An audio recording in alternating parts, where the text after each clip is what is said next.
This conference will now be recorded. All right. Okay. So I had a couple things planned for part two, but mostly I wanted to leave it up to you and Jake, and if anybody else comes on here to kind of lead the way a little bit. So in part one, we kind of really took it could have been a step back for you guys to kind of learn a little bit more about the interface and the program itself. Um, and we learned some basic animation stuff. And yeah, so I guess the three things that I kind of have planned, and then we'll kind of see where it goes. One, I would love to review any work that either of you have, and I see Jake's not there right now, but there he is. So the first thing is, I'd love to review any work that you've done and be able to kind of critique in any way and kind of offer up any advice there.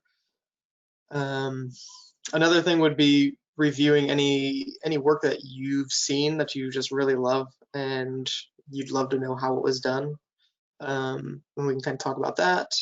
And if we have time from there, it would be I'll talk a little bit about storytelling and then the principles of animation after that. So those are the things that I have planned. But again, I'm gonna kind of let you guys kind of lead the way a little bit here, and I want to make it extra special for you guys. So let's start there. Do you guys have you guys made anything that you'd love me to look at, and we can kind of talk about? So I have one logo animation that I did, and this was like um, the first project that I had for my animation class. Okay. So it's like, I mean, looking at it now for the first time since I did it, like I think it's solid. So let me, Yeah. See if you can post a link to either Drive or Dropbox or yeah, I'll do something. Drive. Yeah. I can open So it the up. big thing for me, and even looking through the animated, like the collection of Dribble, or the collection of animations that I have on Dribble that I was going to share, the big Mhm. thing for me that I guess that and I know I could like probably look at like a YouTube link, but to have you like walk through it if James thinks it'd be beneficial too, is just to like how to animate things along paths within Okay. within After Effects, because I think that it would have made this animation a lot smoother, and um, you'll see kind of why I think that once I get this uploaded here. Okay.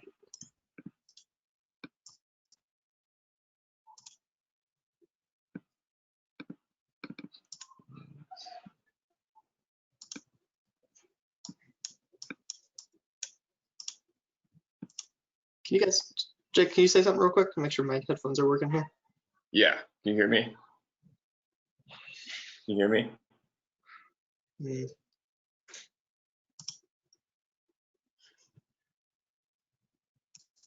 Oh, let's see. Testing. Yeah, that didn't work. Whatever. Okay. Okay. And same for you, James. If you have anything that you want to look at, you can drop a link in the chat. We can kind of talk about that too. For sure. I got some a couple animations that I've done for like work. Just some like little social things that we do to kind of post in like organic posts. Kind of Okay. help generate just general brand awareness. So I have a couple that I can pull together or like pull up. Most of them are on Instagram. I don't know. Do you think an Insta link would work? It should work. Or, okay. It'll just go to the website. It should be fine. Cool. All right. Jake, you sent is that an After Effects file you sent, Jake? Yes. Let me know if the link doesn't work. Looks like it is. Let me try to open this thing up. All right, I have 4 missing files since you saved this project. Oh God. Okay, hang on. Let's see. Oh yeah, I'm gonna need the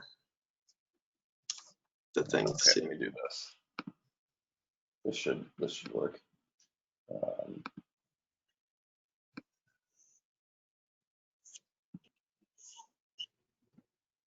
Uploading the photo or the folder.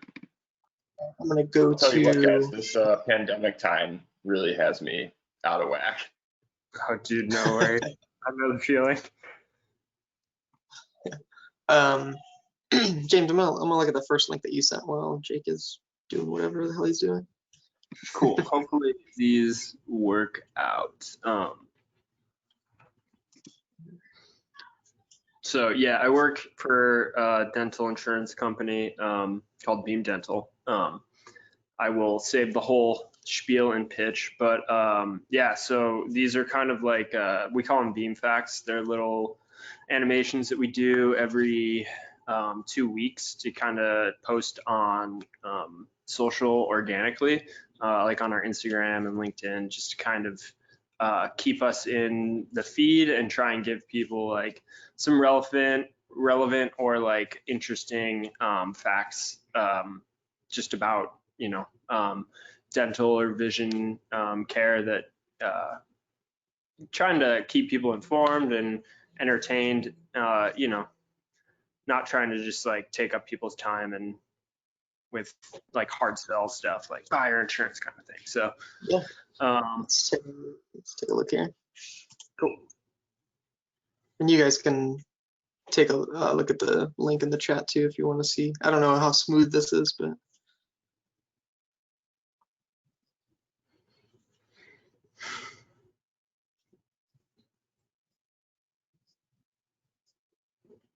cool. So hold on, I always like to watch things twice before I start to talk. My general rule for whenever I teach.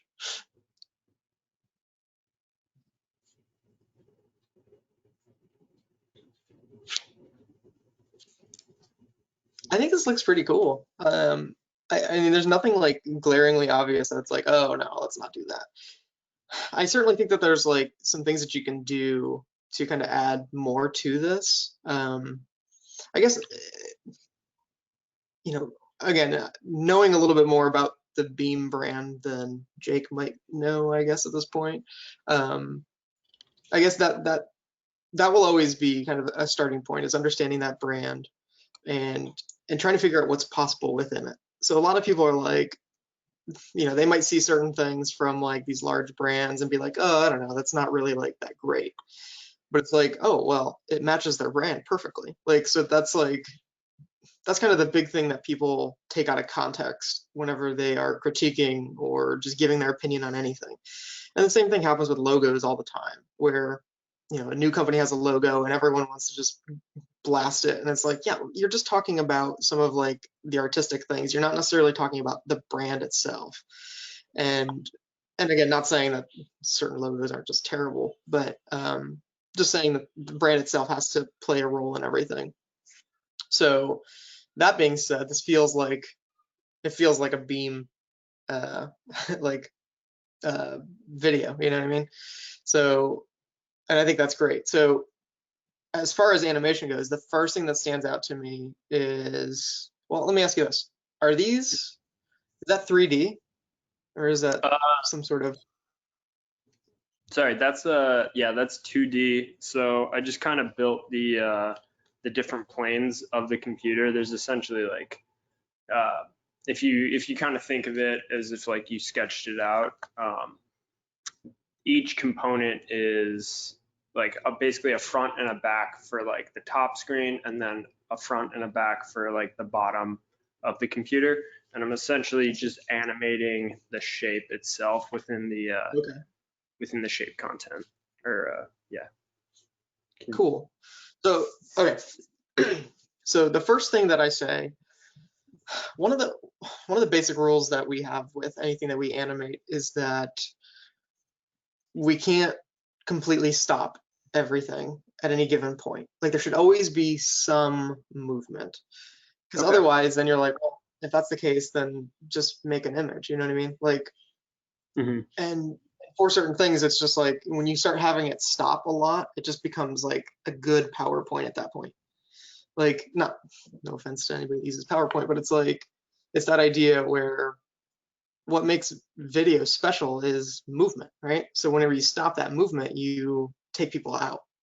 So there's a few things that you can do, like even, you know, something a little bit more clean and conservative, like what you're going for, you can still have movement happening with that. So the first thing that I see, or the first thing that we generally go for is like, okay, maybe we do a slow push in with the camera, like while things are happening. And I'm not necessarily saying you should do that with this, but like that's kind of like our worst case scenario. We do a push in or a pull out with the camera so that we can kind of keep movement happening. Now, this little cactus right here, Yeah. this to me is the most obvious thing, right? Like,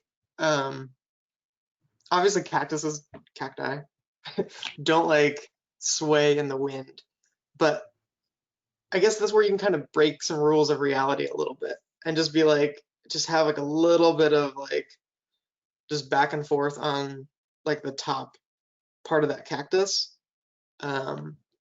We do that quite often too, is we'll just loop an animation that's something really subtle, and even that alone is going to give so much more life to this. Something as like rigid as a laptop doesn't really have many like moving things to it. So I think you had the right idea. Did you also illustrate this?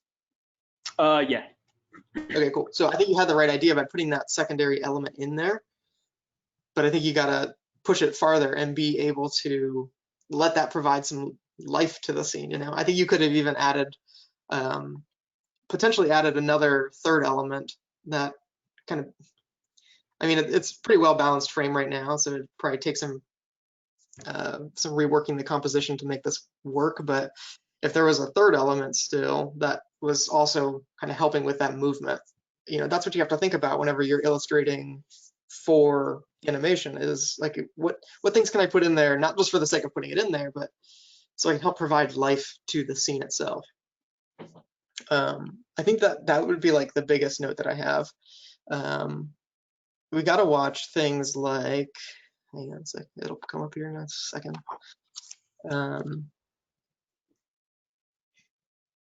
You're cutting off the S right there. Ooh, yeah. Yeah, look out for that. That's a big part of the conversations that I do have whenever I do teach is, and I hope you don't take any offense from this at all. I'm not that kind of a brutal critiquer where I find enjoyment of pulling people apart, but at the same time, like, I believe in honesty. I think that's the only thing that really helps people kind of progress in what they're doing. So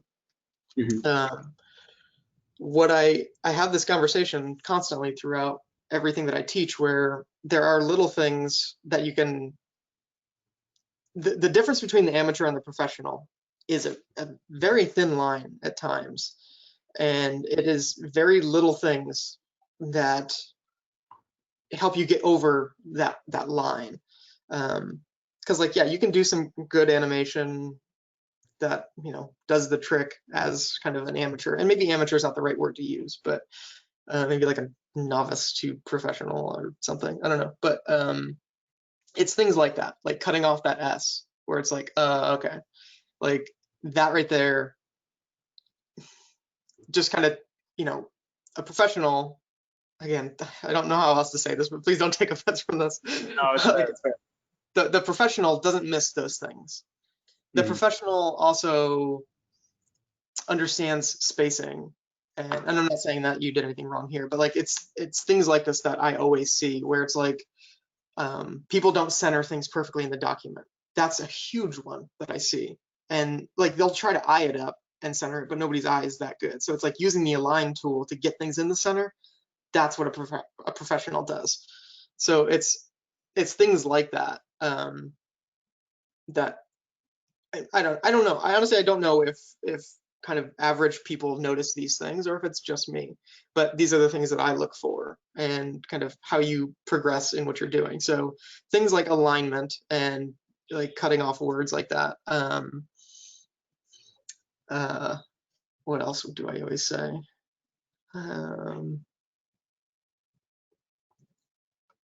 I think, okay, so like kind of take a step back. I think like your timing on everything, I think is great. Like we have enough time to actually look on things. That's another thing that when people first start out with animation, everything's just too fast.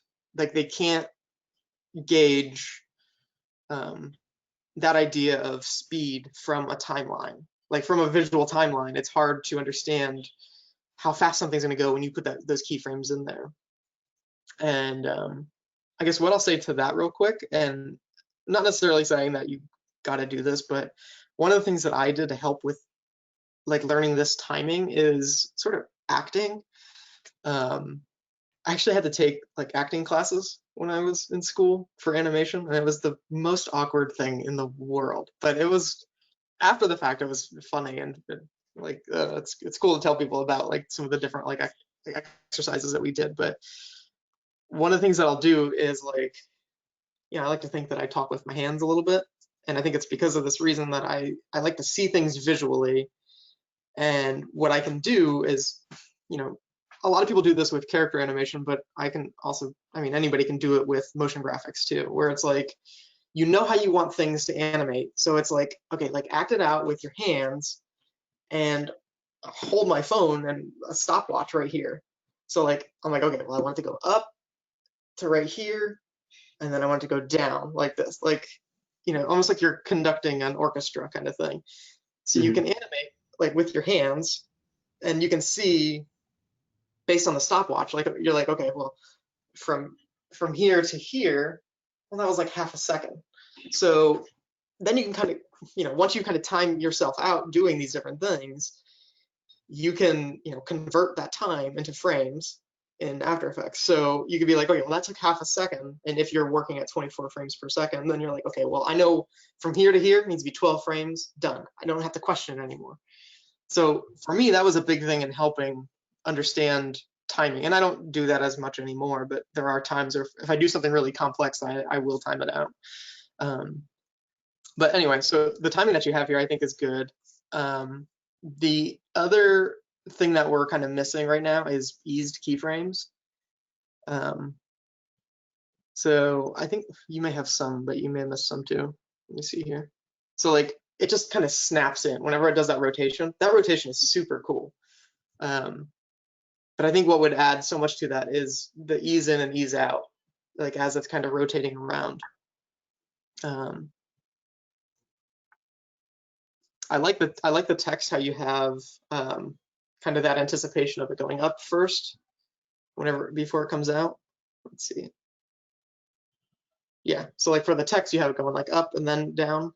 And so one of the things that I want to talk about was the principles of animation. And essentially these principles are ways for us to be able to push our work beyond just moving screens, right? And you're using anticipation right there. So like that one thing right there, now you start getting a personality from what you're doing. In some cases, people don't necessarily want that personality. They don't, I guess everybody wants a personality. It's just how far you push it. Some brands, it just doesn't work as well. And some, they just push it so far that it's super fun. So even though we're not dealing with characters here, it's still, the things that we do need to have some kind of personality to them. So the illustration by itself is getting us a ton of personality. Stuff like that anticipation, that's also giving us some more of that personality. Let's see.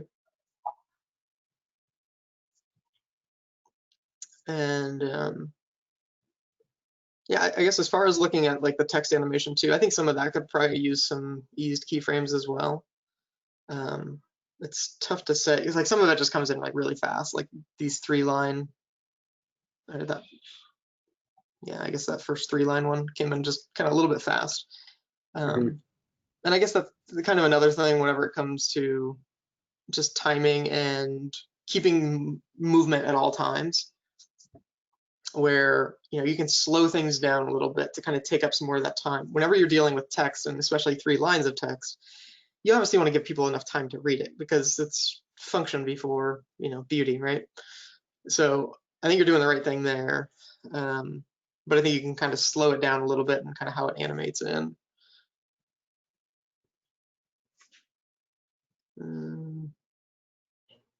I think the last thing that I'll say about this is kind of more platform based, which is, we always default to 1920, 1080 HD resolution in everything that we do. However, before we start anything, I always want to know, like, okay, where exactly is this going to show? And the moment somebody says Instagram, I'm like, okay, well, what we can do is try to crop the major action inside of a square frame. Like, we can still make it at widescreen, but we want to have like extra crop marks basically just for like the center. So what I would do for something like that, let's see if I go in here. There's part of Jake's. Jake, that's what it looks like whenever you don't have your footage. Let me start this real quick. So one of the things that that you can do, actually, let me make a new solid that's white here. So over here, next to your percentage here, you have safe frames. You can do title and action safe, which honestly don't really apply as much these days as they used to, but still good to know. So whenever we were dealing with television, we had you couldn't put titles outside of this box right here, or if you're dealing with since we're dealing with HD now and not SD, the middle crop lines are the SD, so the old tube TVs and stuff, and then the outside ones are for HD. So again, we can pretty much just ignore these ones now because nobody makes things like that for the most part. So the very outside box here is basically saying, okay, keep all of your text inside of this area because it might get cropped off. So it was always like a warning to people. Again, since we're dealing with HD, very little, if any, is actually cropped now, just the way the TVs work. So the inside one here is your, or actually, sorry, I got that backwards. Outside one is your, I'm pretty sure anyway. I'm pretty sure the outside one is your action safe, and the inside one is your title safe. So the action safe is saying, okay, any major actions that need to be seen should be kept in this frame. And then the inside one is the text title safe. And then for SD, outside here again is action and then title. So what I normally do is if I'm dealing with a project that is going to be, if Instagram or even Facebook for that matter is a major part of it, I'll just make a shape and from there I can go into the rectangle path, and I can change the size to 1080 by 1080. And then let me shift some stuff around here. Go into, where is my align at? There it is. Yep. So I gotta again make sure the anchor point is in the center first.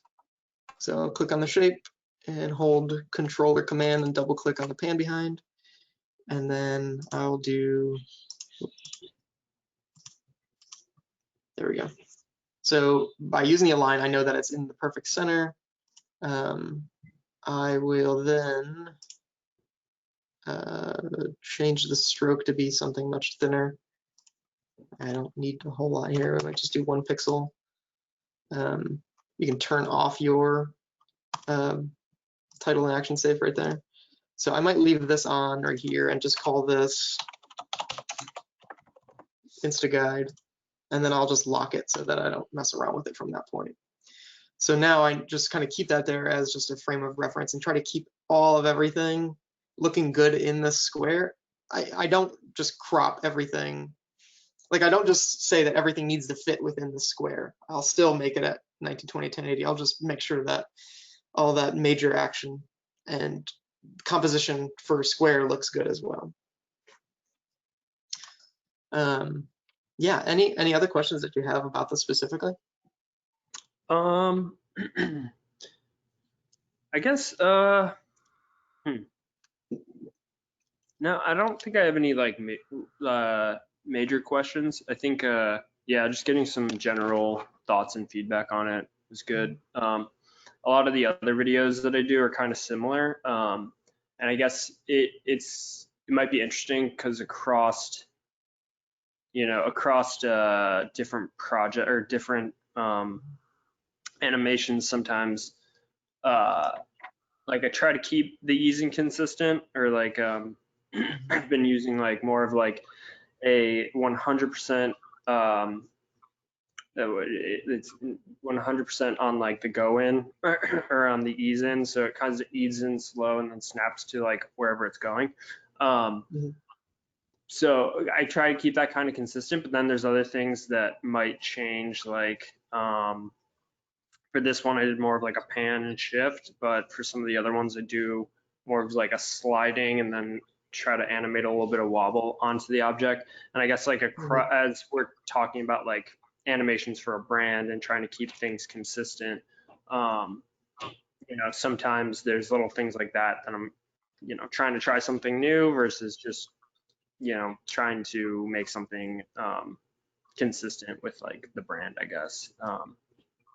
Yeah, I think that's a really good point. This is something we run into a lot. Anytime we're working with a brand, especially if it's a big brand, even the ones that have, and I think I was talking about this last week, but like even the brands that have 150-page brand guidelines, there's still room to push like what you can do,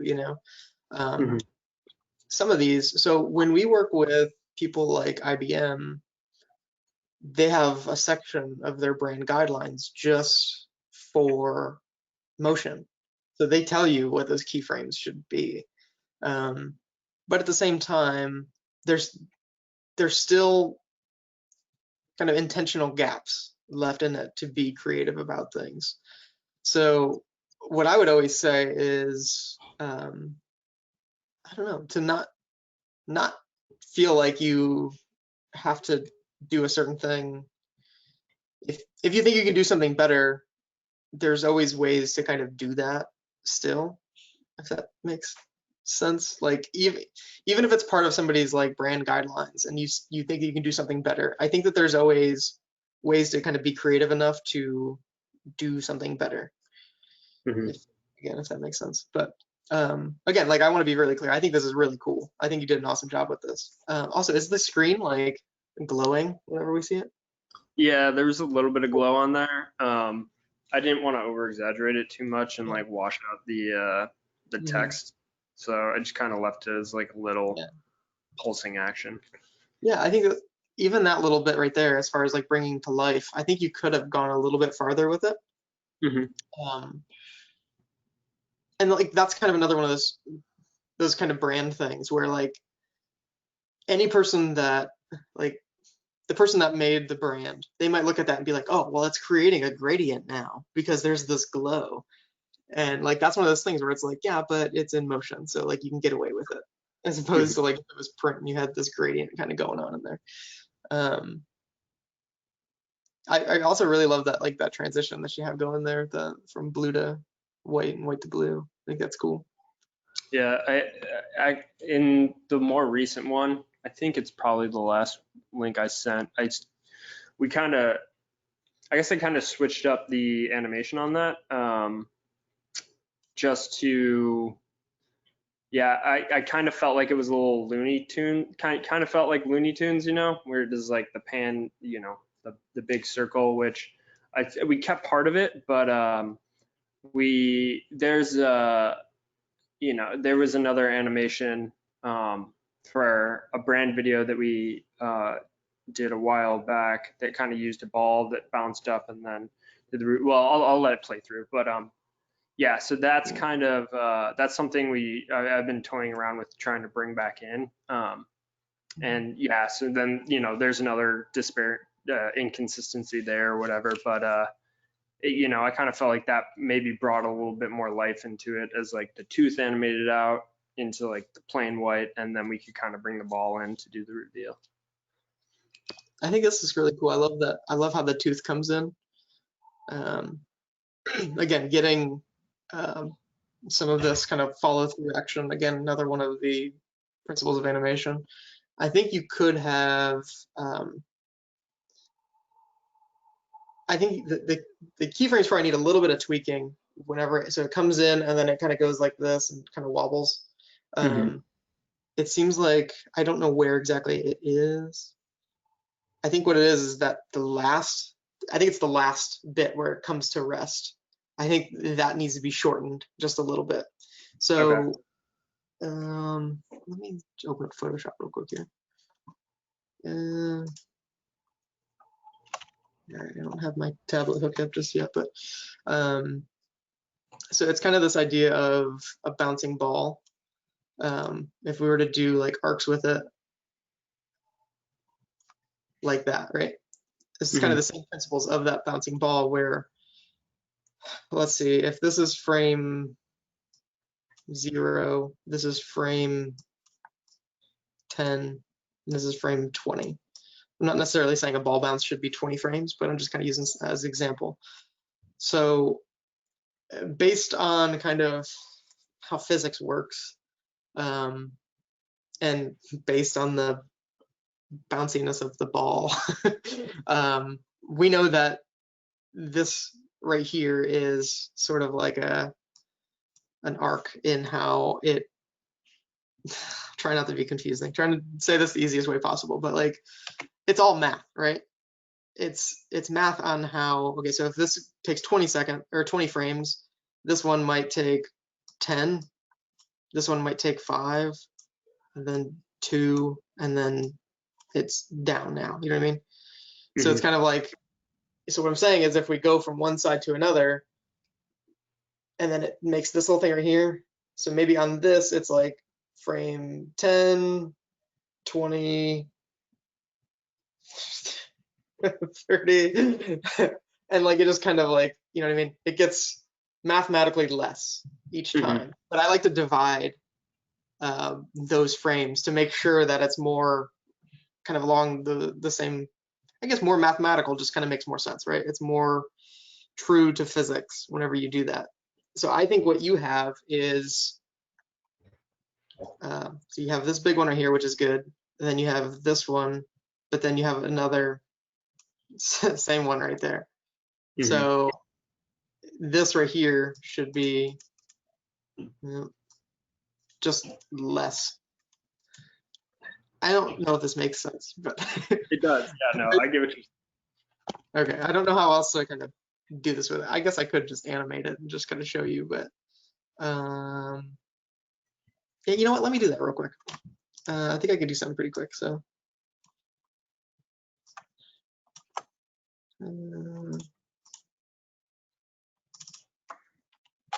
all right, so I'm going to just animate the position from here to, we'll just do half a second.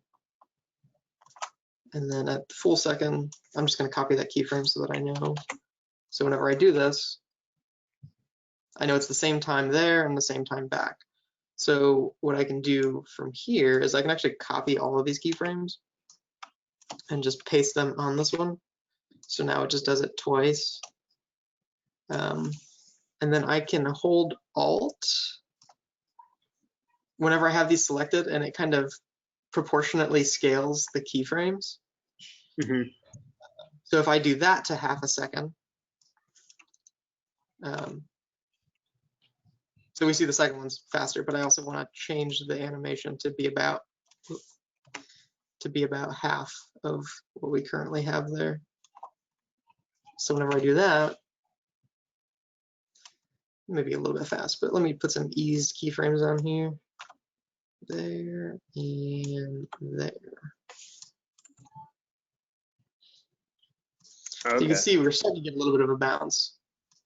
And we actually, I'll start with that actual math, but then I kind of just go by feel. So I might actually just extend that out to be about 75% rather than 50%. I might be losing you here, but No, you're good. so 75% looks better there. So what I can do here is, again, copy these, paste them, and then I'll drop it down another 25% or so, which should be about right there. And then I'll put that there. So Oh, nice. So now we, you know what I mean? So what I'm saying, I think the problem is that you have that last bounce is just too many frames. So we get something like that. Well, maybe not exactly that. Maybe it's either too quick or too slow on that last bounce. But it just takes a little bit of kind of reworking. Gotcha. This looks not good. I'm gonna go ahead and close that. All right. Okay. So that's what I would say for that little bounce right there. I love this part here. I'm always a fan of like this kind of like little accent, little shines and sparks and stuff. Stuff like that just adds so much. And like, well, I guess two things here. So like whenever the tooth comes in and whenever it shines right there, like I love that little thing right there. I think that's super cool. I even love how the circle comes up and back. I think that's also a really cool way to transition. The crack looks awesome. I love those little accents that kind of come off of it too. Like whenever it's breaking, just those little dots that just kind of fly off, that adds so much to it.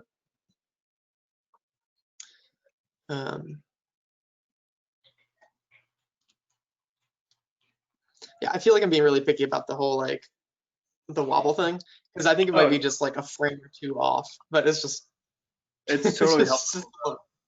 Yeah, being picky, I totally appreciate, because that'll help me fix the frames. Yeah. I think that as far as the text goes, so on this one right here, you decided to go with the side to side rather than like the going down part. I think they both look fine. Text gets weird, especially animating text whenever it is more than just a few words. So I think you did the right thing by not trying to do too much with it. I guess what I try to do anytime I'm animating text is, anytime I'm animating anything, is it's trying to give motivation or make it intentional in some way, to try to get away from just making things move for the sake of making them move, but to give them a purpose on why they are moving. And I don't know what the solution is for that, but like when you do think about things like text, it's like, for me, I'm like, okay, well, what's to stop us from just fading out the text? Like, is there something better that can actually provide something more for us? And sometimes the solution is like, or the purpose is like, we just want to provide more life to the scene. And I think that's fine. But anytime that you can connect even something like that with the story that you're telling. So I guess one thing here might be, hang on a sec, let me read through this a little bit.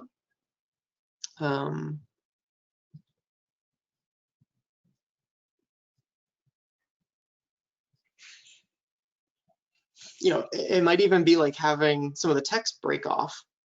Like maybe it's just like, maybe like part of the end of it just kind of cracks and then falls off, sort of like you have like the tooth there or something like that. And then from there, you can just cut to the next, you just go to the next frame altogether, or just slide the rest of it out or do something like that.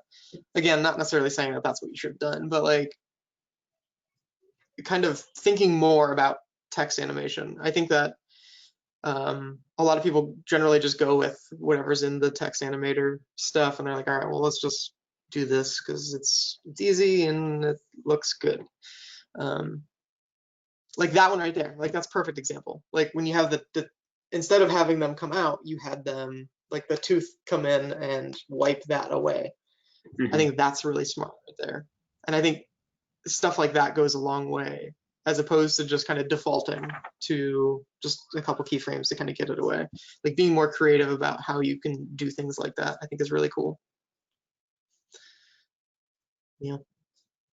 Cool. Yeah. Appreciate it. Nice.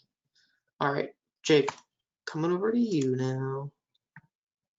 Wait, I actually have a zip file instead of having to Okay. send you like Okay. like download everything individually. So use that most recent link. Let's see what you got, Jake. I've watched it back because it's a quick animation. So I've watched it back while you guys were talking. I'm just like, I'm picking it apart and seeing everything that's wrong. And like, I remember my animation teacher telling me that the big thing was a lot of my stuff was just like a bit too slow. So I think that's the first thing you'll notice when you open it up. Hopefully it's the file. I mean, that should be all the assets. So hopefully it works. Let me open. Looks like it's working. Let me share my screen.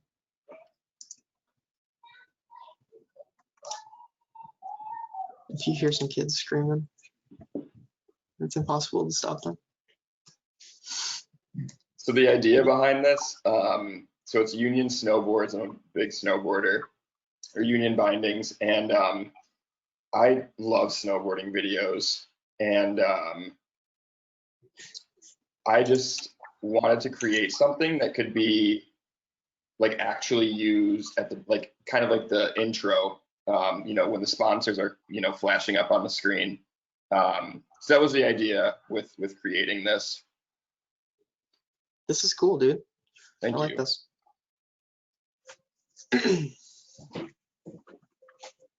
All right. So let me start.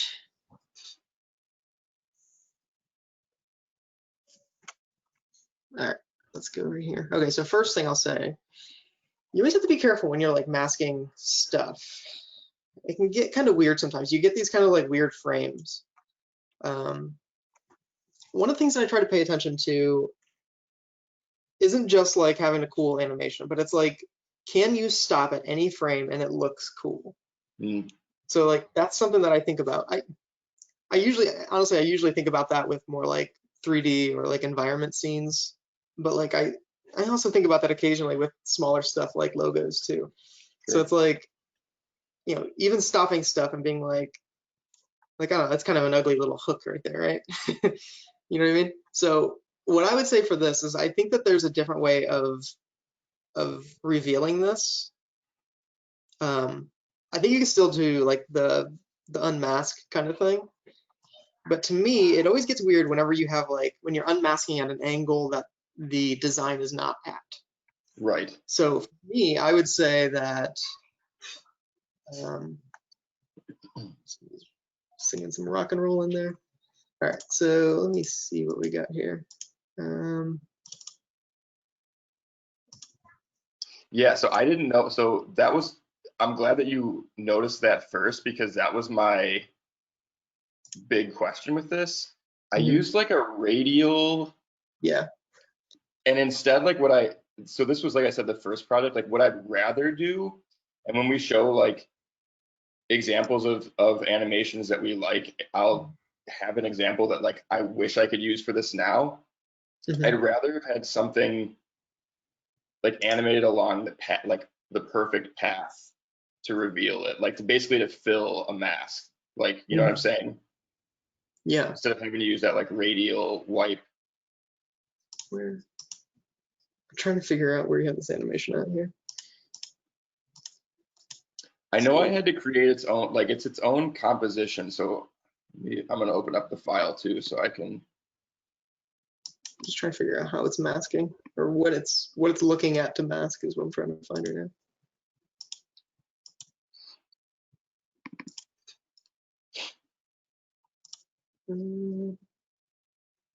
It's not this stuff. This is.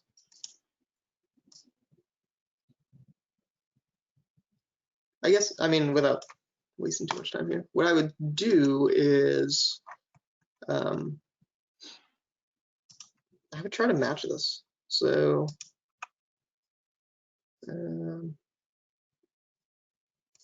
just for now, I'm just going to do, I'm holding shift so I can get straight lines with my,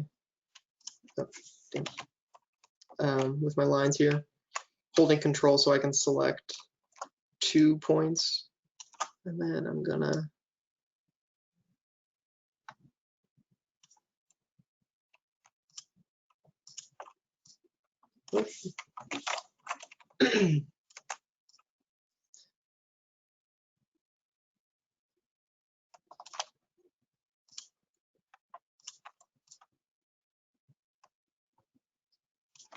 go a little bit more on that. All right. Let's see here. I might need to do the rounded corners here. So holding Alt, you can convert a linear point to a curved one.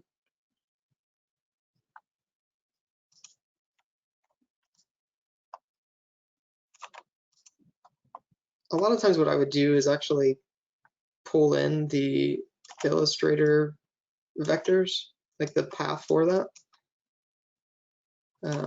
For this case right here, I'm just going to leave it at that. And then I will use a trim path. So drop down on, next to contents, add trim paths. And then I do the drop down here. It still gets a little bit funky because it's a little bit wide there, but I would do something more along these lines though. So it stays straight from here to here and right, some instead sort of of, having it angled. yeah. So like the way that you have it,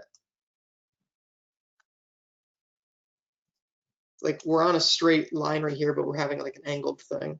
Right. Or even like right here. I feel like this should be perfectly down like that. Right. In general, I think that, you know, I try to use like wipes like this as a last resort.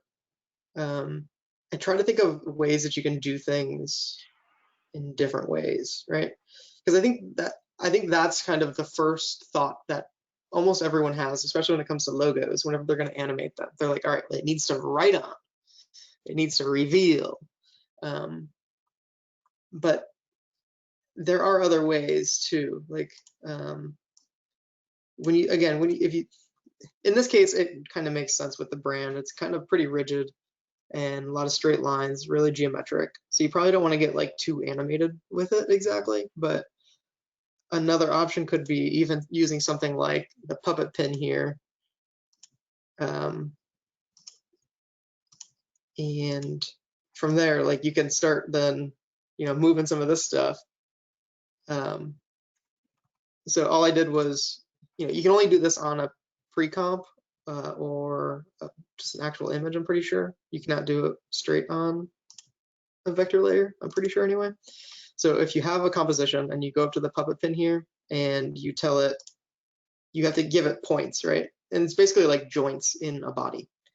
Right. So you'd say, okay, I want one up here, one at the corners, and then one up here. So whenever you set that, then all of a sudden you have this right here. If you wanted to get rid of some of this wiggle, like in the middle there, you can also just give a dot here, even a dot there, and one there, and now whenever I move it, kind of does something else. Again, not saying that I would necessarily go in that direction with a logo like this, but just trying to open up your mind a little bit to some of the possibilities of, there are a lot of different ways to animate something without having it reveal on. Like you could have it come in from the bottom, and as it comes in, maybe like maybe, so if this is the logo right here, if these are like bent in as it's coming in and then like kind of opens up as it like lands, you could do something like that. Yeah. Even the other way too, you can have it like kind of like come in and then just kind of like bounces into place or something. I mean, that kind of thing makes sense because like my other thought too was I have another, we had to do 2 animations of the same logo, and the other one is kind of what you're talking about, where the U shape comes in and then the bar reveals and like pops up and then clicks down.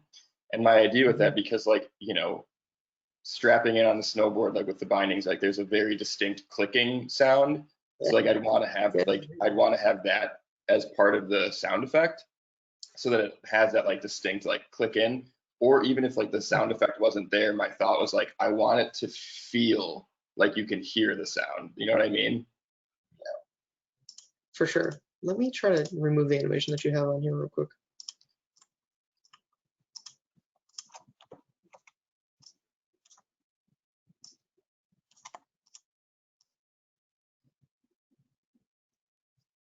All right. Need to find where these wipes are coming from. I've got the file open too, so.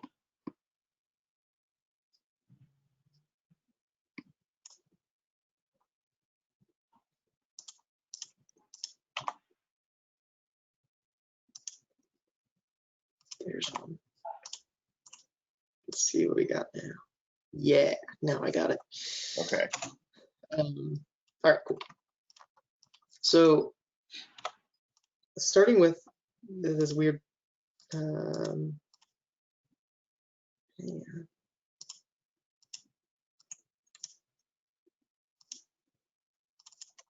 just gonna take these and then in here, I'm just gonna delete this. What did I just do?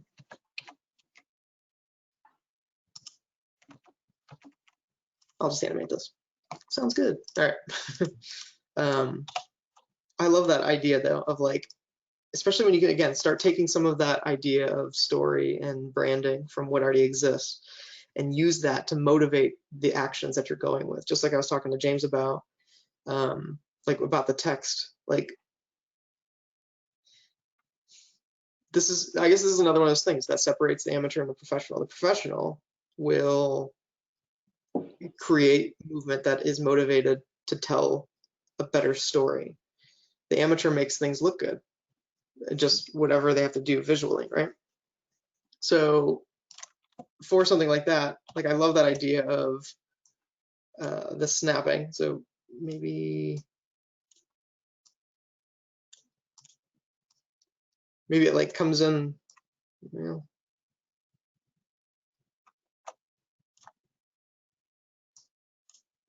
Let's see. I'll just have it come from out of frame real quick. So whenever I play it, it kind of does this little thing right here, but let me separate that out a little bit and add some ease keyframes.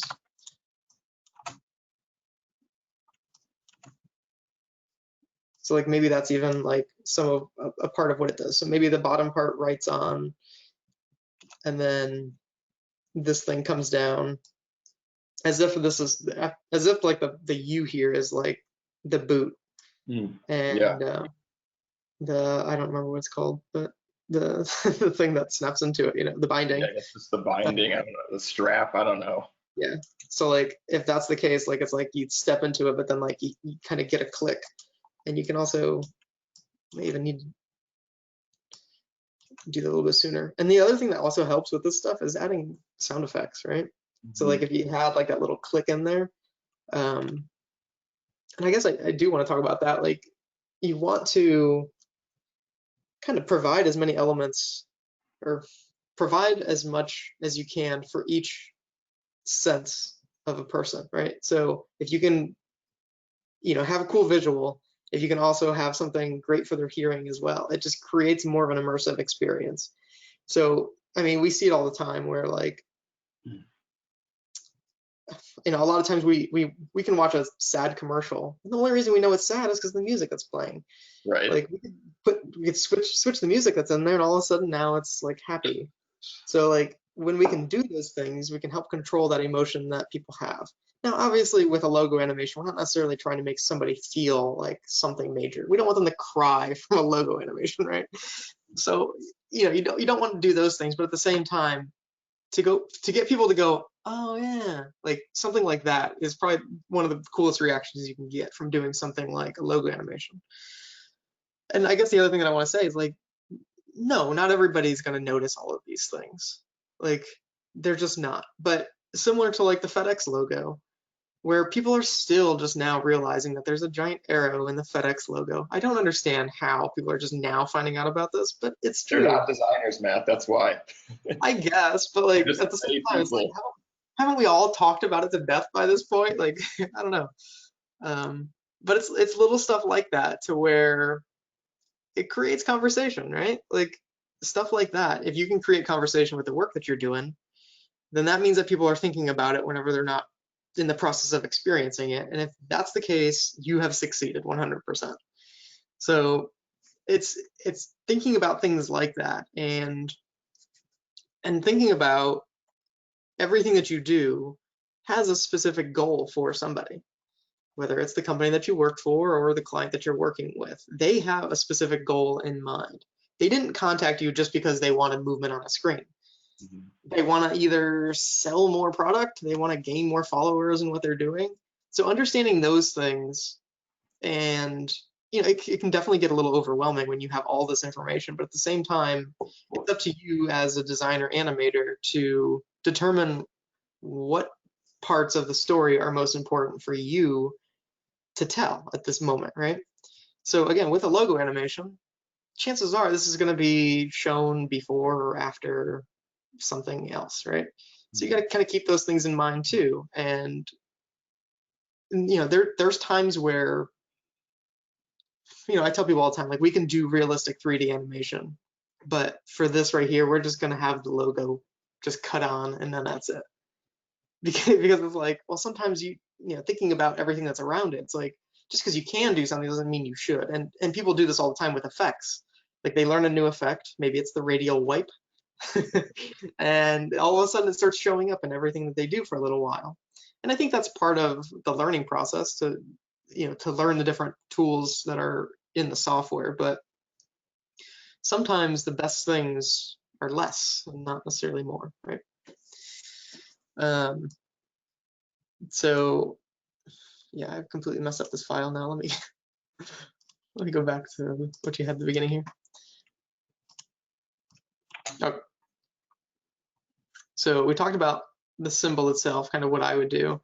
I think you still, I don't know, to me, again, it gets kind of a little overdone if you were to write on the top part too. If you were to wipe this part on, I think you could do it with one part of it, but then maybe this part right here, maybe just the triangle scales on first, and then like the sides of it kind of go out from there. Like, maybe you can still wipe it, but now it's not just like a simple end-to-end wipe kind of thing. And you can even think about that with the bottom part too. Maybe it's wiping on from the middle bottom, and then it's wiping on like this. I like have that in the other animation. Yeah. And even now, that being said, like, what if you separate those two parts, and those parts can like come in from the sides and kind of like lock together, and then so this comes in, and then this comes in, and then that locks. Yeah. I could see it like compressing a little bit and then popping back, like so. Yeah. I like that. So just thinking about things like that. So if you are going to write things on, then just try to figure out kind of different ways of doing it. Going end to end is just a little too simple, I think. Sure. So love this right here. I love how you have it kind of going back first. In general, this is just a me thing right here, where I don't like camera movements that go in two directions at once. So like, I like this whenever it goes from here to here. What I don't like is whenever something goes from here to here, or even like, I don't know, just moving over and back at the same time, something like that. So you want like two distinct movements. That's kind of what I look for. You know what I mean? Like, I think so. That's what I specifically like what you had here, because you're keeping that focus in the right place, right? By going back, you're keeping our eye in the middle, and then you reveal this stuff, and our eye doesn't get that confused. Managing eye movement in animation is a really important part of what we do, because it's not the same as print. Whenever people are looking at print, well, we have time to look at the screen, and the same thing with web as well. Like we have time to take everything in and figure out where the eye is supposed to go, and we track through an entire maze of whatever. Whenever it comes to motion, well, we generally work faster. And if that's the case, we need to get the person's eye to where it kind of needs to be at any given moment. So we kind of do that a couple different ways. One is like, we could have a really complex scene of a really complex illustration, but at the same time, we might have some life going on in everything, but one part right here will have a lot of animation in it. Like, so it's really clear where somebody's supposed to look. Mm-hmm. And then the next thing that we do is anytime that we do a cut, we try to keep the eye in the same place that it just was. And this is some of the best editing in movies that you see. That's the way it is. Like, you're not at the movie theater going like, if you are, then it's just terrible editing.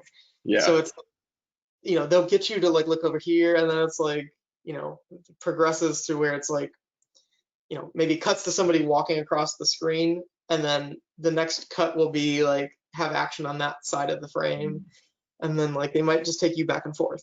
Now, certainly people are out there and they break those rules intentionally to tell that story, to create that uncomfortability that maybe they're going for. But directing someone's eye movement is a really big part of what we're doing.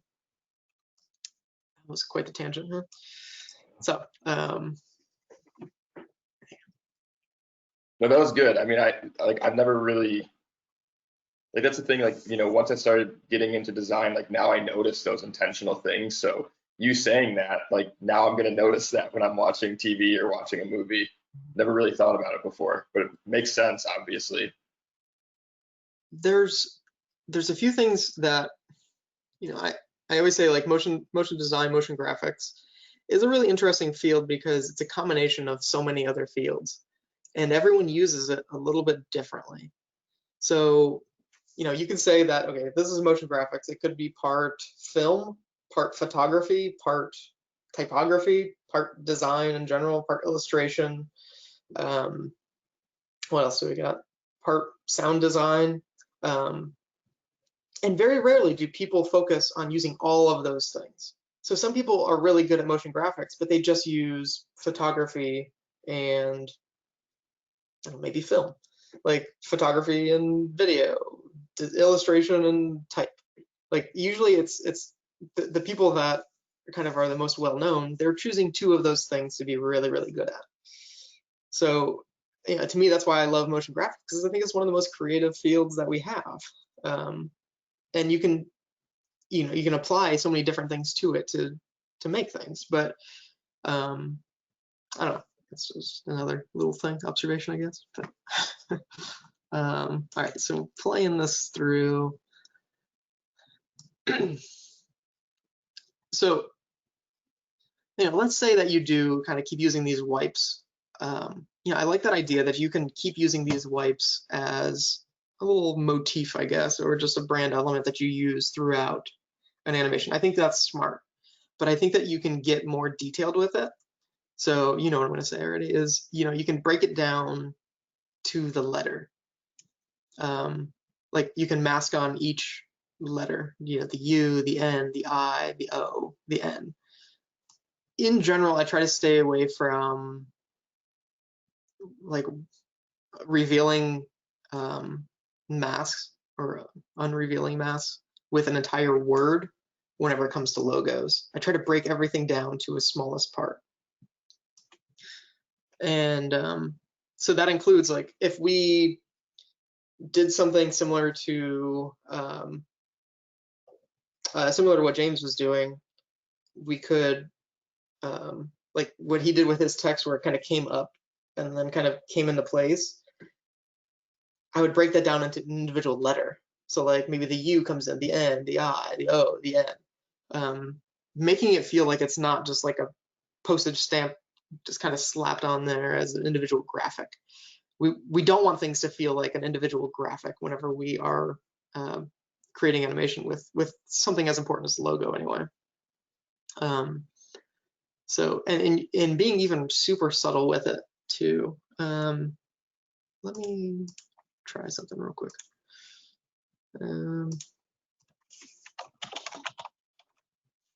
Pretty much the same type, right? What we can do is you can make text, and you can right click, and you can go to create and create shapes from text. That's just going to make a vector for each letter in there. Now, if we do the drop down, we see UNION. Everything is its own thing here. I have a plugin. I'm not sure if I have it on here right now.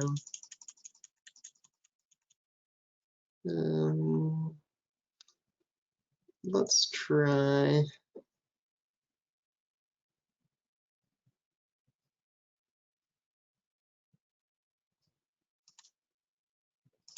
Let's try this text exploder here. I'm pretty sure this one actually works in just straight text. Let me just try this real quick and see if it works. Okay, hey, look at that. So there's a plugin. I mean, you can do this yourself. If you, so what I did initially was I took that text, converted it to shapes, and then each letter was in that dropdown. I can just duplicate that layer and then delete all but just one letter of each one, so that each letter is its own layer. I could do that, it just takes too long. So in this case right here, did it kind of the easy way. So I have the whole word right here, but each letter is its own thing. So sometimes what I'll do is I'll select everything, and let's say I just want it to like come from the bottom up. So right now it just does something like that. I'll put some ease on this, quite a bit actually, 80% or so. Sorry, I know I'm moving a little bit fast here, but more ease.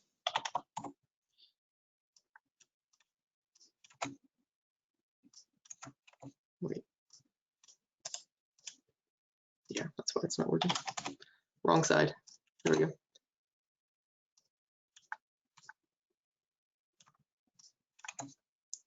There we go. Okay. So now I have this. So what I can do is actually, hold on one more sec. I'm gonna put a fade in for it. So I hit T for opacity, and again, I'm having everything selected here because I'm just applying this on everything. So I have it going from 0 to 100% as it's kind of going up like this. Extend that out just a tad more. Now, the beauty of having everything on its own layer now is I have a ton of control with it. And this is, again, something that James was doing. I'm assuming with an animator with your text, but whenever you're doing something that's a small line of text or a logo or something like that, it's better to just really break it apart so you have full control of what you want it to do. So in this case right here, then I can just start shifting some of these around like this. Sometimes again, I'll use math to try to figure out like maybe the first two come in and then they get like double the speed whenever they come in. So whenever I play this, it does something like this, super smooth, right? I might also go into that last keyframe and change that to 99%. So it kind of just drags just a little bit more than the rest of it. That's subtle variation when it comes to animating logos. Again, that's the top-notch pro stuff right there. You know, that just getting out of the easy ways to do things and knowing that some things are just going to take longer to do and you just do them anyway because it's going to look cooler, you know. That's cool stuff to do. So what I would say is if you were to do something like that, and again, whether that's position animation or mask animation on each one of these, and just something to really break it apart so it doesn't feel like just a single graphic. And then for the bottom part, I definitely wouldn't go letter to letter and animate this one right here because it's, you know, a tagline. It shouldn't get as much attention as the main word does here.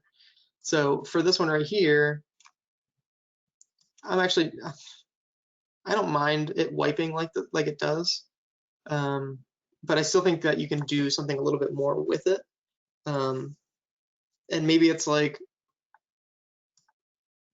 animating the position of each one of these. So like maybe it's like, I don't know, like maybe as it's revealing, binding comes in and then company comes in and kind of reveals. Like, you know what I mean? Just trying to offset things just a little bit. Does that make sense? Yeah,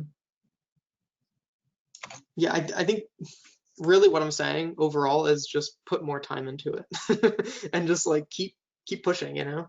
Yeah. And Well, I I mean, think it's that, great. Like, I think like that's why this is super invaluable. I mean, the course that I took this past semester for animation was all online, and we didn't have Zoom calls or anything to kind of talk through these things. So to have you break down like how to go more into detail is super valuable for me, because it's just like animation is still a pretty new thing to me. But that's the next, like, just understanding like what the program is capable, and yeah, understanding how other animators and designers think is like what allows you to kind of brainstorm and storyboard ideas that you maybe didn't even know were possible, or like you just didn't have that, you know. yeah. Yeah, so I think that's key is to, so, you know, I suffer from the curse of knowledge, right? It's been almost 15 years since I started learning After Effects. So I don't remember exactly what it's like to learn it. You know, everyone says, oh, it's so complicated. I'm like, I just don't see it like that anymore. I know I probably did, but I mean, there's a lot to it. I'm not saying I know everything about it, but I know enough about it. So it's kind of, you know, I remember the stages of learning a software like this. And yeah, the first one is, okay, like I have no idea what I can even do in this thing. So it's like the first stage is learning the general capabilities and getting to a point where you're like, okay, so I can make anything happen. And once you say that in your head, like I can do anything in this, then all of a sudden you can then switch. It's much easier anyway to switch over to paper. And like it's not saying that you understand everything about it, but it's understanding that you have the confidence to be able to find out how to do anything. So once you get to that point, then you can start sketching stuff out. And that's whenever you learn at such a more rapid rate, because now you're challenging, you know, you're coming up with ideas that you don't even know how to do. But you know, when you sketch these things out and you know how you want it to work, then you're just, you know, trying to understand one thing at a time. So like maybe when you're sketching, you're like, okay, well, I want to, I don't know, like just as a simple example, like you're like, okay, I want to wipe this like like this, you know, like from one side to the other. Like let's say, you know, if you were trying to think of something like that and you don't even know how masks work, but that's your idea. You're going to start by just Googling like how to wipe things on with After Effects. Boom. Whenever you start looking for things individually, then you're able to just kind of, you know, pick up one piece at a time. So a lot of the work that I do is with 3D animation, and that's probably 3 times more complicated than After Effects. And that's how I learned that stuff was, well, I mean, I went to school for it, but it took a lot of time to get to that point where you're like, okay, I can make anything happen, but like I have like these simple one-off problems that I have, and I still do this today. Like that's what I use YouTube for all the time, where I'm like, you know, if I'm doing a physics simulation and I haven't done one in a while, I might just type in like physics simulation in Cinema 4D and then watch the first video. Okay, got it. And then like now I'm off and I can just keep going. There's never going to be a time, I don't think that there'll ever be a time anyway, where you just don't look things up. I think that's when you stop pushing yourself, and that's when you become stagnant, and that's when it becomes not fun. So it's always kind of pushing yourself in what you want to make happen. And I think a lot of that, and this is a good transition into the next part here, a lot of that is looking to see what other people have done too. And I think that's a really important part of getting started inside of motion graphics and After Effects is seeing what other people have done, and then you're like, how the hell did they do that? And start tackling some of those problems. Are you guys familiar with Video Copilot?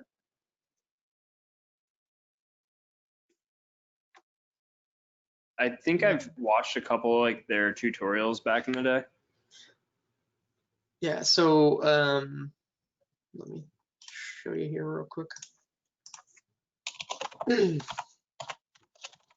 So this guy taught me probably more about After Effects than my teachers did, and that can't be right. There it is, .NET. He still has that .NET. But this is probably the best resource that I have for learning what's possible inside of After Effects. This guy gives the best tutorials, and he's been doing them for about 50, well, probably closer to 20 years now at this point. And he started by, let me see if I can go to some of, it says he only has 165 tutorials, but it definitely feels like a lot more. And he kind of started with some of the basic stuff and started progressing with getting more complex in the things that he was showing. And he was kind of learning After Effects at the same time as teaching it.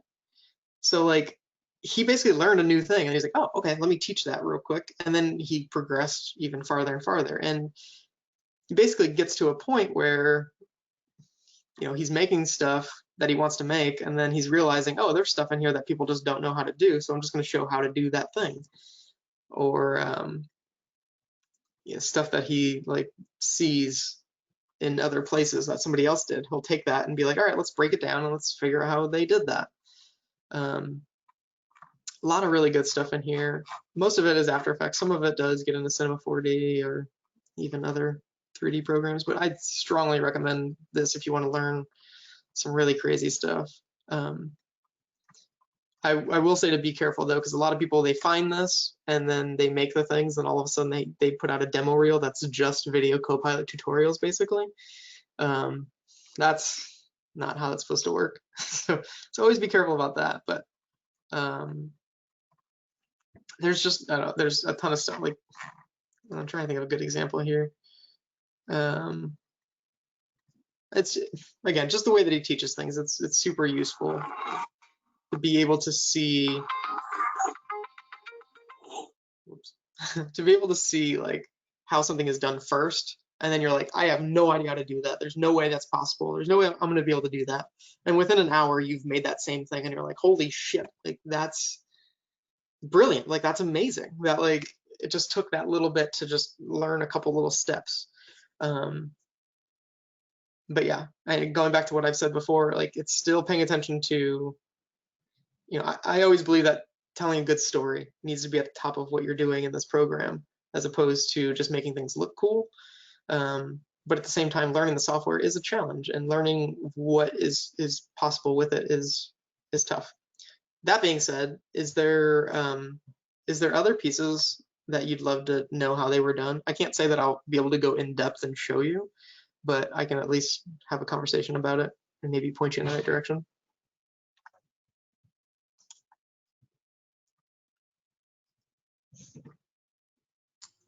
I threw together a folder of like cool projects that I saw.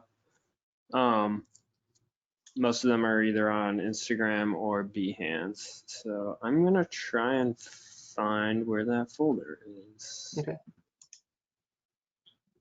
Yeah, I've got a dribble collection too that I'll just link in Cool. chat. And honestly, there is one in particular, and I know like it's probably mostly Puppet Warp. But when you open it up, Matt, it's the Legacy Union logo animation, and it's just a like an eagle, and it just like flaps, and it just is, I think it's great. I just think it's really smooth. Like it's frustratingly smooth. It's just like, man, This guy. yeah. All right. let's see how I can break this down. So starting with the eagle itself,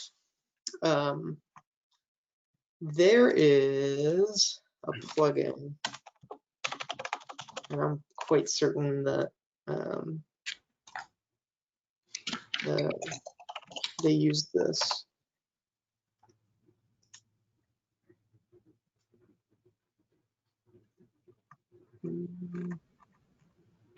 There's a plugin called Rubber Hose.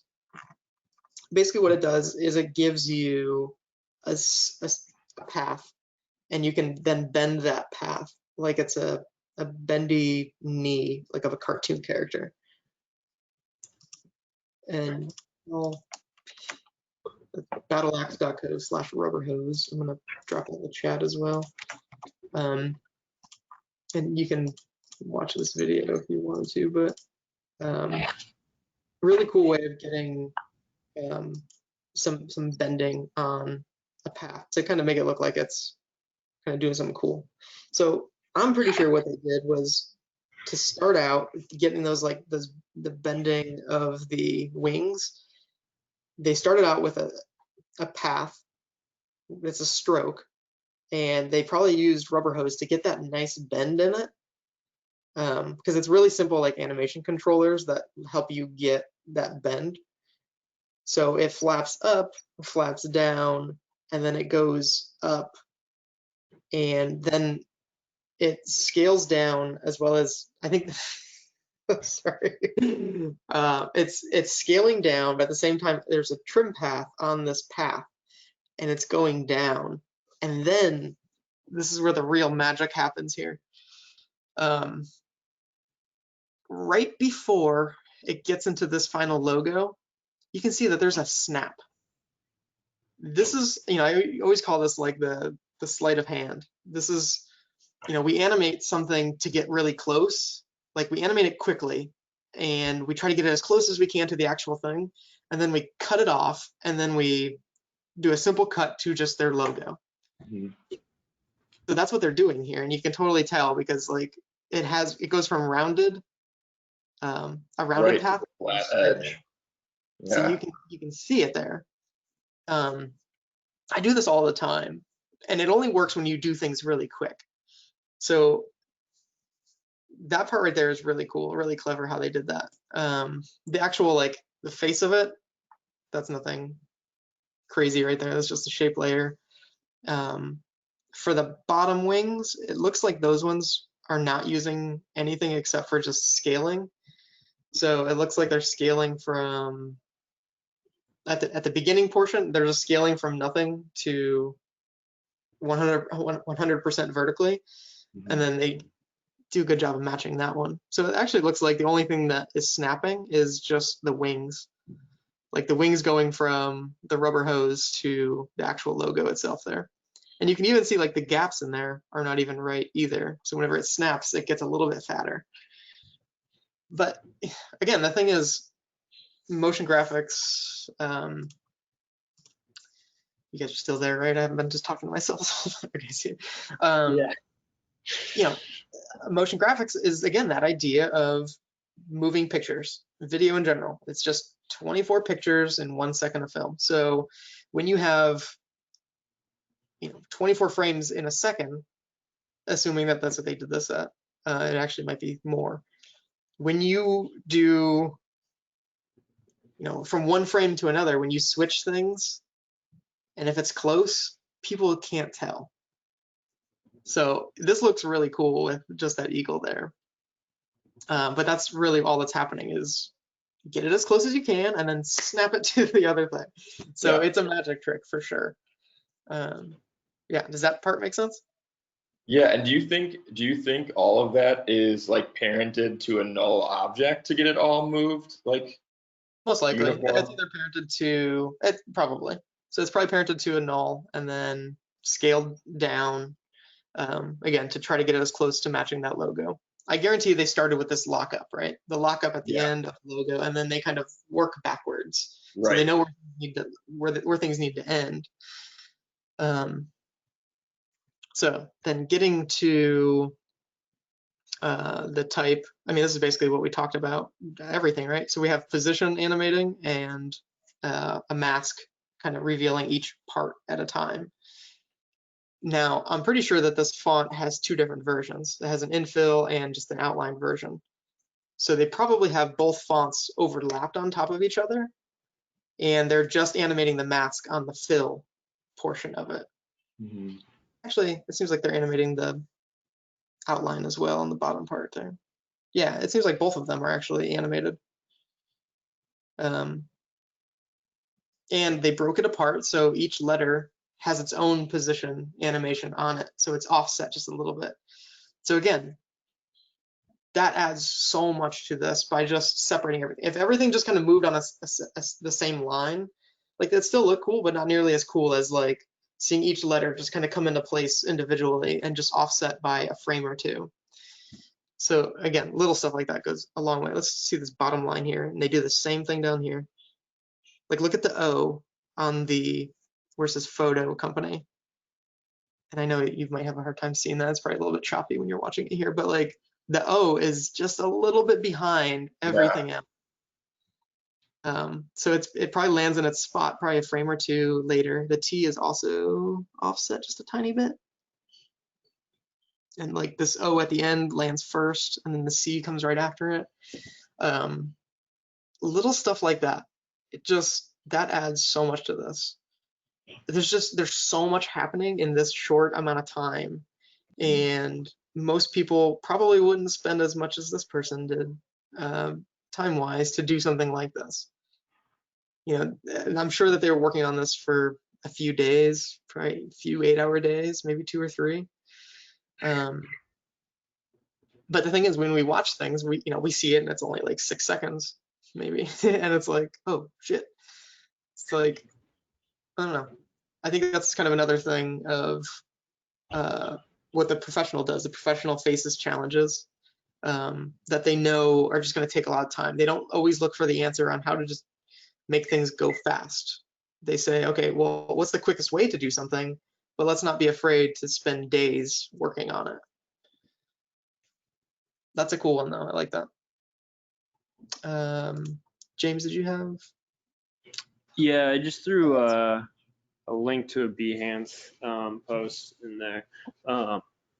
This is I really liked a lot of the animation work they did in this one.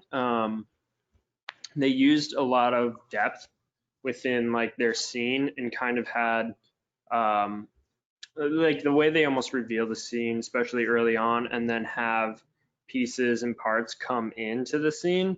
I thought was really interesting. And I'm gonna get like they used some like cell frame by frame animation, and then they also used some like After Effects. It looks like for different components and different pieces of it. So is there one specifically, or was the video in general? Oh, sorry. Yeah, it's a video in general. If you scroll back up, it should be this one. So if you hit the playhead on there, yeah.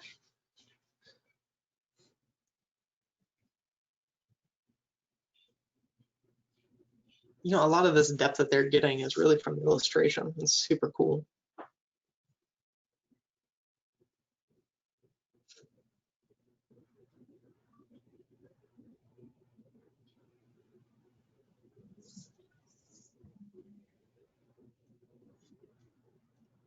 That's pretty sweet. It seems like anytime that you see anything that like changes perspective, it's pretty much all done with cell animation. Oh, okay. So like when the fish is like looking at you and the fish like kind of turns away, to get those drawings of like those 3/4 view and everything, the profile view, that was all just drawings. Definitely a lot of After Effects though. I think one of my favorite transitions was the like they had a telescope. Yeah. They kind of started off as a tree. Like the way that kind of like builds in from the waterfall and then turns in, yeah, that I thought was, really interesting how they kind of did that. And like I can't, it's tough. I'm like, is it 3D? Is it 2D? cell. I'm like, So the tell for that is that we're seeing the tops of things. So pretty doubtful. Hold on a sec.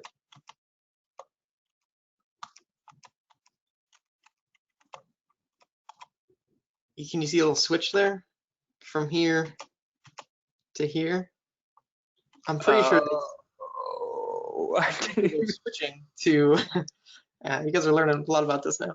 I'm pretty sure they're switching to a 3D version of the same design, which is kind of weird. So it kind of helps them build it on in after. So they built this on in After Effects, and then they switched to a 3D version, just so we can do this little transition right here. Sometimes you can see the polygons, and you can a little bit on the sides here. okay. I don't mean to ruin things for you guys, but I want to know how stuff is done. It's like, it's interesting. And the fact that you picked it out. I mean, I don't know for sure. I can only have just certain guesses at things. I can definitely be wrong about things, but I'm pretty sure that's what they did here. And then they animated each of these layers to kind of come inward. So then looks like we have another switch right here, maybe. Yeah, from here to there looks like another switch. And then we just kind of keep that animation going. So what I'm doing, anytime I'm watching Vimeo videos, if you hold Shift and the arrow keys, you can go frame to frame. If you were to just to do arrows, that it goes like 5 seconds at a time. And then we have another switch right here, which obviously is a switch. I think they intended it to be that way. So it's one of the really special things about motion graphics is that how often you can just get away with using just a straight cut with things. And you do these match cuts to where, like, you know, you're just matching the shape of something, but you're just doing a straight cut. Just by simply doing that, it still feels really smooth. So like sometimes you think that it needs to have like all this really smooth keyframes and animation, but sometimes that smoothness can also be made in just cutting at the right time and right place. That's cool. Transitions are a really weird thing. Like some people just get really crazy with them. So then yeah, for this one right here, just a simple like circle wipe of the guy's head right there. And this is another thing too, like watch that life that he has whenever it goes to him. We see like his eyebrows, let me get back. His eyebrows going up and his face kind of looking upward and like he's breathing, like taking a deep breath. And then on the exhale, we cut. We're doing another just straight match cut. So in this case right here, we're not matching, we're not necessarily matching the shape as much. They do. Let me see here. They're matching the general shape of things, but a match cut can be, you know, from one shape to another, but it could also be from one motion to a similar motion. So that's what they're doing here. He's taking a deep breath and going, whenever he exhales, we start going, this starts to look like he's going backwards, and then it continues with this right here. So when we play this back, it looks so smooth, but it's just a match cut. Like there's nothing even fancy about that at all. That's super cool. Yeah, it's really interesting how now that you pointed out as a match cut, I feel like there's a couple. They do a couple match cuts between scenes in transition here, and I don't know if it's just the way the story is structured or the way they match up the motion between each scene. It feels so seamless and so buttery smooth. Like, yep. it's, yeah. Yeah. It's lunchtime. Make sure to drink water. Sorry, Alexa's reminding me to drink water. You should do that. Very important. Yeah. You will. Thank you, Alexa.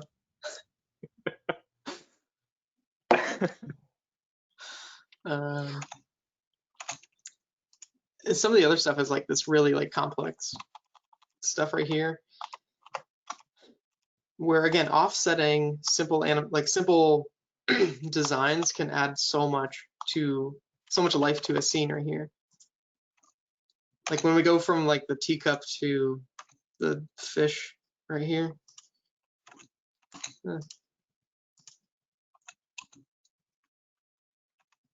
Like all they're doing is just, we go frame to frame here. You see they're rounding the bottom. Mhm. It's probably just a mask.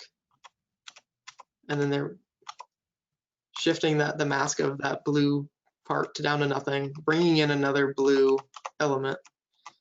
It looks like they missed something here, as you can see. A little shim.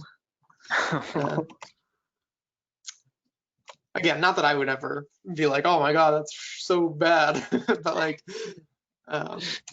it's fun to see that humans made these things. It makes it more attainable. Yeah. It's like, I forgot the term for it, but when it's like in Japanese pottery, when they make like a perfect bowl or something like that, and then there's a thumbprint somewhere on the bowl from the person that made it. It's almost like this little imperfection that makes that thing more human, I guess. That's such a cool thing. I've never really heard of that before. I gotta look up the term for it because I forgot it, but yeah, I shouldn't be talking about things that I don't fully understand, but it's cool. Just make sure the president does. Good for him. Shit. Does it though? Anyway, here's like another good example here. They're just using a path, like a trim path. So right here, you can see it like cuts on that eye using a trim path, like a path that's just trimmed so that you can only see like 5% of it or something. And then it cuts again to this right here, that circle. So I'm talking about like this one right over here. So it does like, we start with a motion that kind of helps us. So with the eye right here, sorry, and then the eye goes right here. So we start a motion and then we keep going with that motion with this like little smear is what they call them. And then we cut back to another design right here. So with it, just using that little trim path as a smear for like 6 frames, that's how we get some of that smoothness in it.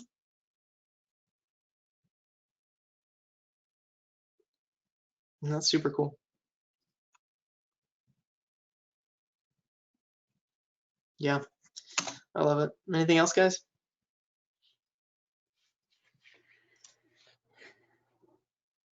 We could do one, maybe 2 more.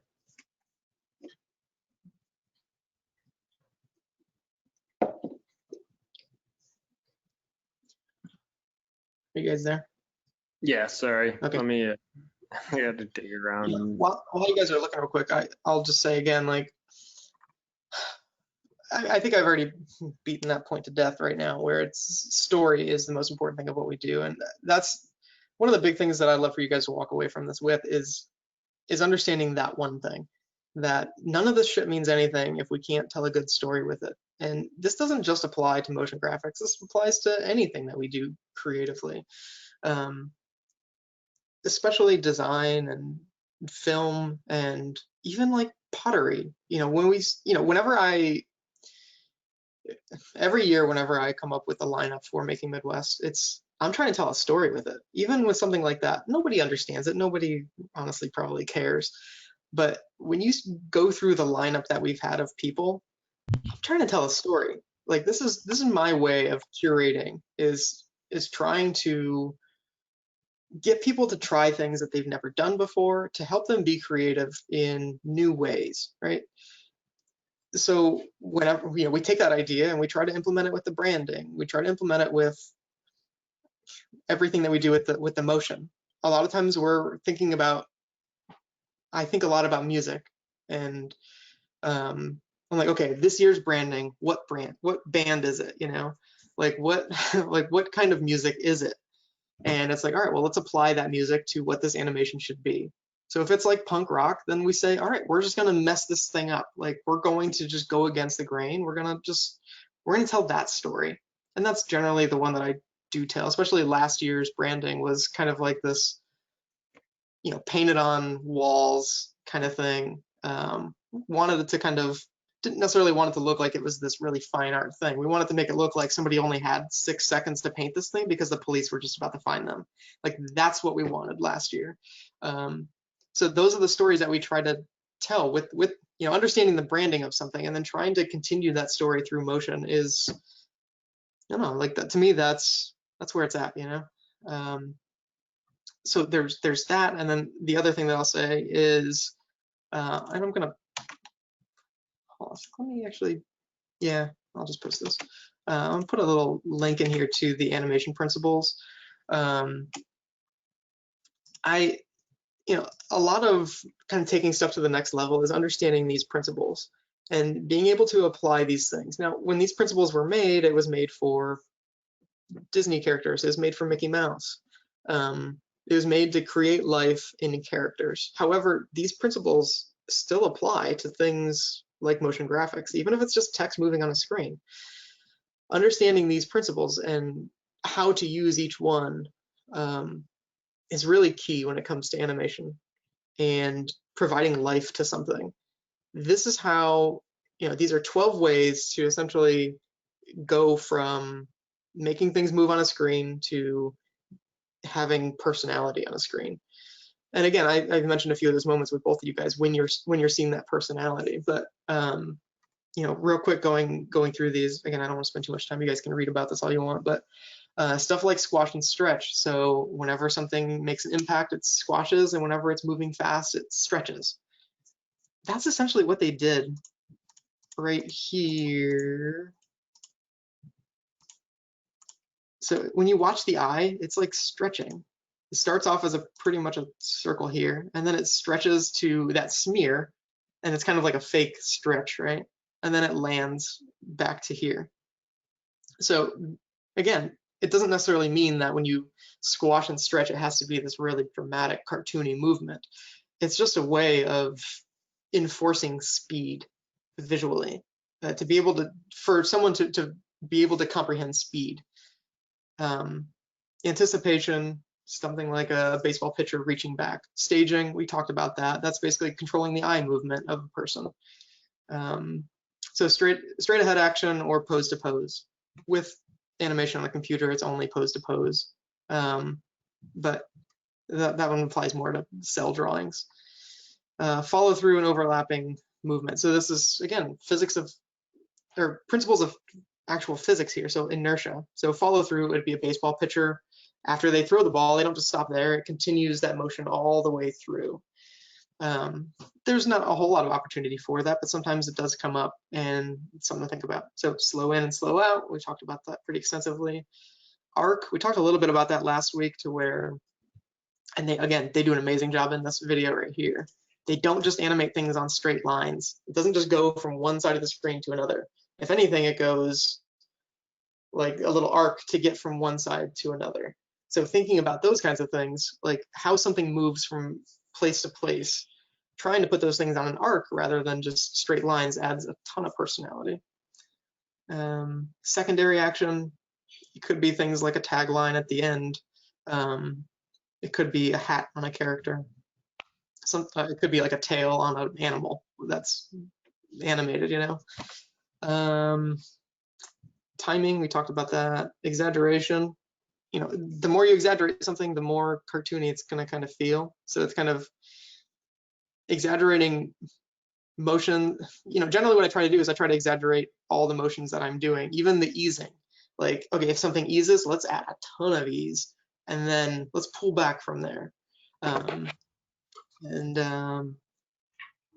Solid drawing is, I guess solid drawing does make sense, because it's thinking of these things as three-dimensional forms, not as shapes inside of a program. Think of if you have a square on the screen, think of it as a cube. Think of it as something that, has dimension to it whenever you are animating these things. And it provides much more opportunity for what is possible with things.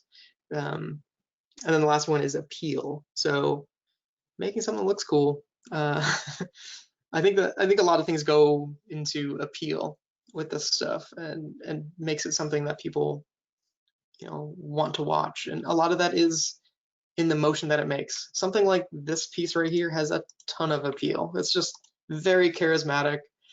The motions are, some of them are relatively simple, but like just the way that they do tell the story and the way that they're positioning everything and making us follow, making our eye follow certain things. Like they're bringing us up here, they're bringing us over there, but they're never expecting us to look on the other side of the frame at any point. Yeah. Okay, so let's see what else you guys got. Anything? All right.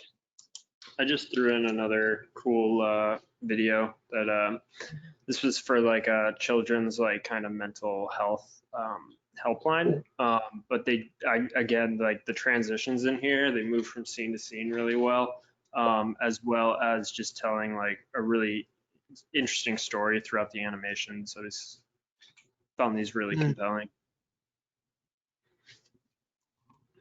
Cool. I think all the character stuff is potentially 3D, but it's most likely cell animation, to kind of how they're doing some of the rotating and stuff.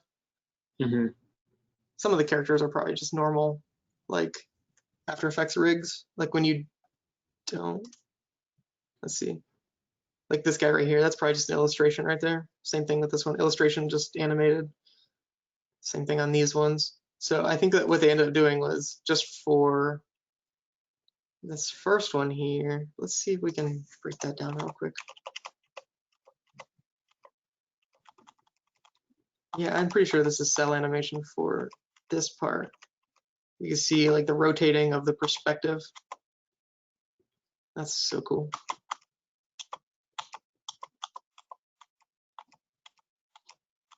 Yeah. I think that was the only time that they did that, and then all the other characters are normal, like, well, not that one.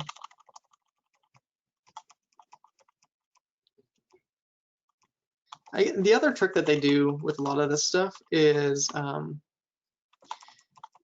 the same trick that I do as well. I'll animate things, if I'm doing characters and I want it to be kind of more choppier like this, I'll animate them at 12 frames a second as opposed to 24. In some cases, I might even do 6 frames a second. So in this case right here, it looks like they're doing, at most they're doing 12, but they could be doing 6. It just has to be divisible by 24 if that's what your back in the math here. If that's what your frame rate is going to be, is 24, then it has to be something divisible by it for it to make sense. Would the rest of their scenes still be at 24, and then their characters are just moving at that like slower? I have seen some people do that before. I think in this case right here, it seems like everything's at 12 frames a second. 1, 2, 1, 2. Yeah, so every 2 frames, it's moving 1.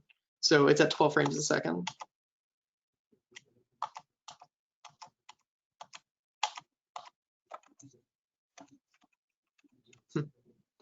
But what's really cool about this is that you see that little bit of perspective shift. You see that, like, you see it right off the bat. Like, this is such a strong shot to start with. And they did that intentionally. Have this big opening shot of like this huge rotation, and it sets this kind of tone that you almost feel like everything now is in the same three-dimensional world. And then this one, same thing right here, another rotation. But after that, we don't see it anymore. So the second half of this is just illustrated characters kind of moving around. It's super cool. Yeah, so they found a way to do. Sorry, go ahead. I was gonna say, they found a simple way to make something look really good, but do about half the amount of work that they probably needed to do. Yeah. It's the dream. Yeah. Yeah. I think last week I mentioned that like character animation was one thing that like I was struggling with and trying to like understand how like a lot of time people got these very smooth animations without making, their characters look robotic. And if we really wanted to, we could look at some of the other attempts that I've made at character animation that I probably don't want to share. Yeah, I think. If you don't mind. What's that? So let's take a look real quick if you don't mind, if you have something. Yeah, let me see if there's one that I could Jake, pull up. do you have anything else while he's looking?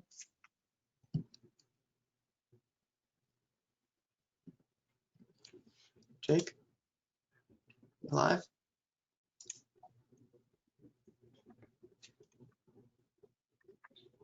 Zach has something.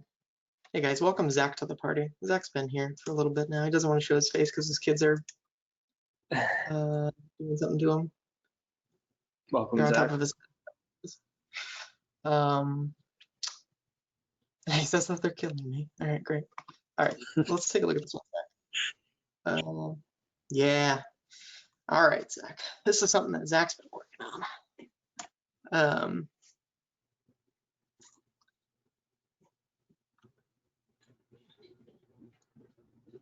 Let's take a look a couple times here. All right, so I have some questions, Zach. If you want to show yourself for just a moment. If you don't want to, that's fine. You can just unmute your mic, maybe.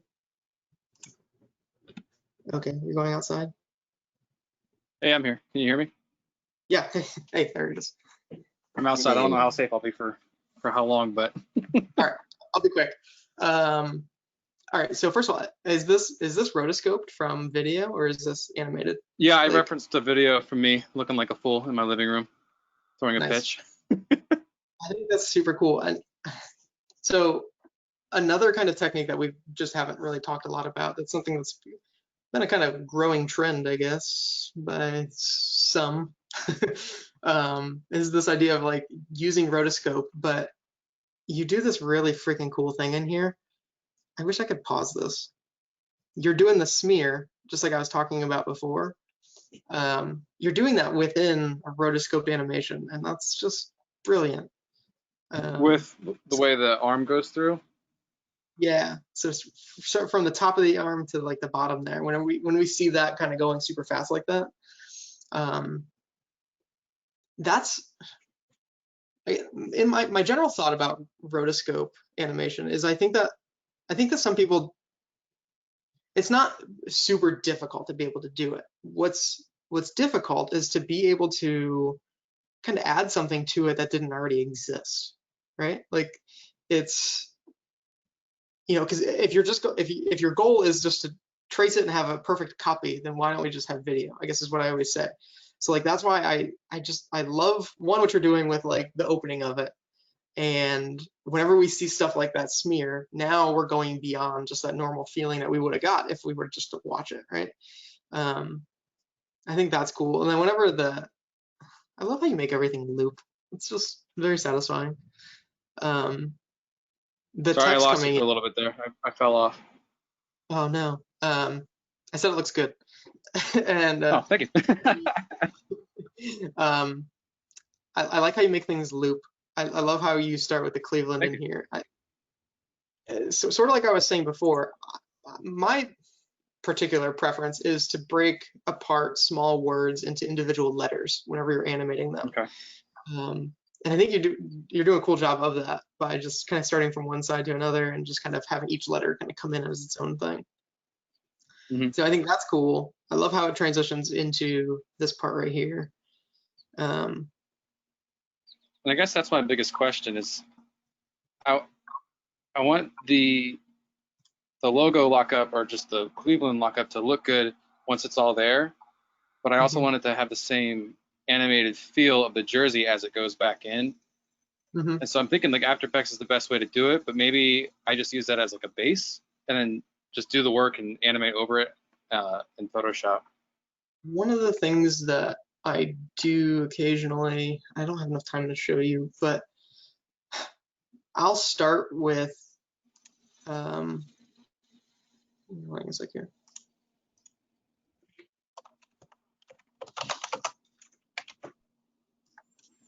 Oops.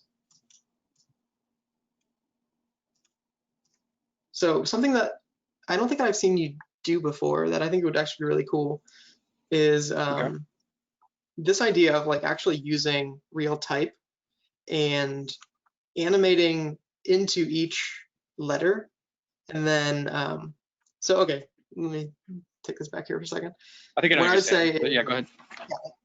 So in After Effects, you can animate each letter coming on individually. And then I would do is take it into either Photoshop or Animate and do those smears that you have going on right now, or like that animation into the letter. So you go from this organic to a perfect geometric, a perfect like, font. You have like this perfect vector that you're kind of working yourself into. It's a really cool way of just kind of getting more of that organic stuff in there. Again, not saying you have to do that, but like I think it'd be a cool experiment for you specifically to kind of Yeah, I'll try be that. able to go to integrate integrate vector and these organic drawings that you're doing in some way. I think that'd be cool right there. And then even like as it's going back, so as it starts going back, you could do another switch. Like you can start animating the actual font back, and then if it moves fast enough, and then you do a switch to the hand drawn on the jersey, like I think that'd be pretty cool like that. Yeah. The actual like animation and the movement that you have here is just super cool. What do you plan on doing with this next? Are you gonna add color and stuff? Oh yeah, I got like all the brand colors and things from Cleveland. I'm just gonna try to make it look as like legit as possible. It's just a passion piece, but maybe they'll catch wind of it. Yeah. This one, by the way, is super cool. I love this. That's Procreate. Yeah. Yeah, that took way too much time. And then you have this one right here too. That's super cool. I really love this one. That was Animate, Adobe Animate. But again, like taking the rotoscope stuff to another level, like what you're doing with all the green stuff in here, that's it, man. Like that's the really cool part about, if you do rotoscope something, to be able to give something more to it that provides more energy, tells more of a story than the video itself would have done. So I love this. As you can see, my little heart right here. Like it. Cool, man. All right. I think Yeah, I'll try that technique. Yeah, I think that's cool. If you guys don't have anything else, I might just close this down. Any other quick ones? Are you guys good? I'm good, thank you. Nice. And your guys' work was awesome, by the way. Thanks for sharing.